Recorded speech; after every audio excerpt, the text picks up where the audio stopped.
Hello dear student, നിങ്ങളുടെ competitive exam എഴുതാൻ പോകുന്ന മക്കളാണെങ്കിൽ ഉറപ്പായിട്ടും ഈ ഒരു വീഡിയോ കാണാൻ ശ്രദ്ധിക്കുക. കാരണം എന്താ വെച്ചാൽ നമ്മൾ സംബന്ധിച്ച് ടൈമിംഗ് എന്ന് പറഞ്ഞാൽ വളരെ ഇമ്പോർട്ടന്റ് ആണ് അല്ലെ. അതുകൊണ്ട് ഞാൻ നിങ്ങൾക്ക് വളരെ ചെറിയൊരു പോയിന്റ് പറഞ്ഞു തരാനാണ് വന്നിട്ടുള്ളത്. നോക്കൂ, ഒരു സ്ക്വയറിനെ നമുക്കറിയാം, ഒരു നമ്പറിനെ അതേ നമ്പറായിട്ട് മൾട്ടിപ്പിൾ ചെയ്യുന്നതാണ് സ്ക്വയർ എന്ന് പറയുന്നതാണല്ലോ. അതുകൊണ്ട് തന്നെ നമുക്കറിയാം, ഒരു ഈവൻ നമ്പർ അതേ നമ്പർ കൊണ്ട് മൾട്ടിപ്ലൈ ചെയ്ത് കഴിഞ്ഞാൽ നമുക്ക് കിട്ടുന്ന ആൻസർ എന്ന് പറഞ്ഞാൽ എന്തായിരിക്കും? ഈവൻ തന്നെയായിരിക്കും. ഫോർ എക്സാമ്പിൾ, നമ്മളിപ്പോ 2 ഉണ്ട്, 2 × 2 ചെയ്ത് നമുക്ക് കിട്ടുന്ന എന്തായിരിക്കും? 4 ആണ്. ഇവിടെ 2 പറഞ്ഞാൽ എന്താണ്?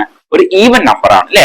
അപ്പൊ അതാണ് ഞാൻ പറഞ്ഞു വന്നത്. ഏതൊരു ഈവൻ നമ്പറിനെ മൾട്ടിപ്ലൈ ചെയ്ത് സ്ക്വയർ ചെയ്ത് കഴിഞ്ഞാൽ നമുക്ക് കിട്ടുന്ന ആൻസറും എന്തായിരിക്കും? ഒരു ഈവൻ നമ്പർ ആയിരിക്കും. സിമിലർലി നമ്മളൊരു ഓഡ് നമ്പറിനെ സ്ക്വയർ ചെയ്ത് കഴിഞ്ഞാലും നമുക്ക് കിട്ടുന്ന ആൻസർ എന്ന് പറഞ്ഞാൽ എന്തായിരിക്കും? ഒരു ഓഡ് തന്നെ ആയിരിക്കും കിട്ടുന്നുണ്ടാവുക എന്നാണ് പറയുന്നത്.